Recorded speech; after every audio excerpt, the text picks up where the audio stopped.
Yeah, there you go, friends. Doc South here, and I was I don't know, I was going through my smartphone just looking at all the doggone videos I have. And again, they're storytelling videos where I just get down and start waving out one tail or another. And I love doing it.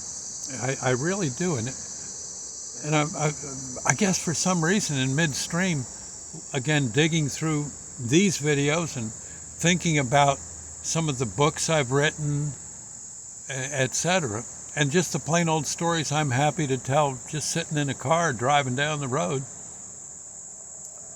doing things like that, or writing something for my fourth grade class back when I was a kid, to read to all my friends, at a show and tell. It's something I've always liked to do. Of course, now I'm pretty old, older in dirt, shall we say, but doggone, I have an awful lot of videos. And it's a shame there isn't some way, and I have no clue when it comes to this kind of stuff, but you'd think there'd be a way to run them through cyberspace somehow as an internet story book that people could log on to and enjoy. Or not. Either way, I for one reason or other, these things just keep popping out of me. Jeez. it's amazing. I love doing it though. Hopefully you enjoy looking at them. But it is a shame there isn't a way to you make sure of the grammar and then print them up in a book somehow, or again a cyberspace kind of reader. And again, at that point, I'm left high and dry. I have no clue what to do. But I think I might have been 5 years old, and Mom had it. I know she had my very first story. It was something I wrote. I can't even think of what it was about, but I remember I was very excited about it, and I had to get up in front of the class and read it, and the kids actually clapped. They thought it was funny. Teacher liked it, and that was the start. Oh, I can't think of what it was all about.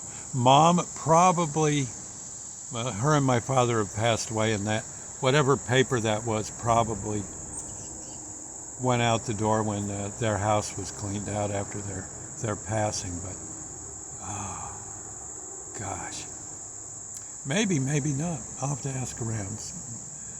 But it's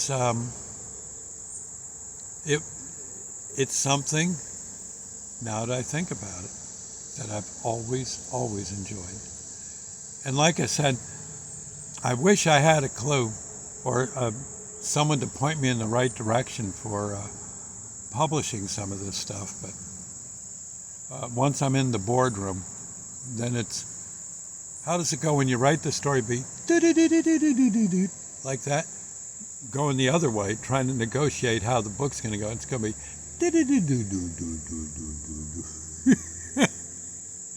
because now that's where my father should.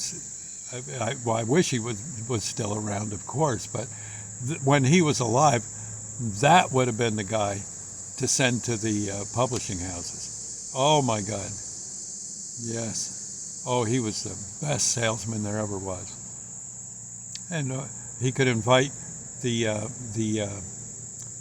guy at the publishing house over for dinner, and Mom could make a meal, would just melt the guy's socks, and then I could maybe suggest, my mom has so many recipes, I could put them into a rather nice book, Mom's book.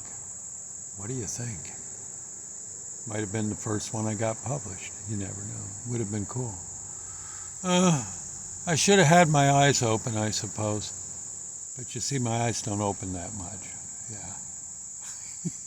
I'm always thinking with my eyes closed about envisioning the next, 5 or 6 sentences of the story.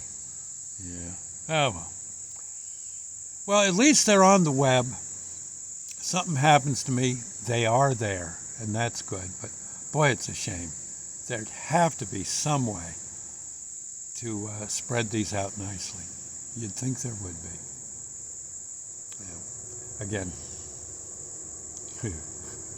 like I said, I have enough trouble turning this smartphone on. I don't know how many people I dialed wrong today. at 7 in the morning. Yeah. In any case, I'll see you later. God bless.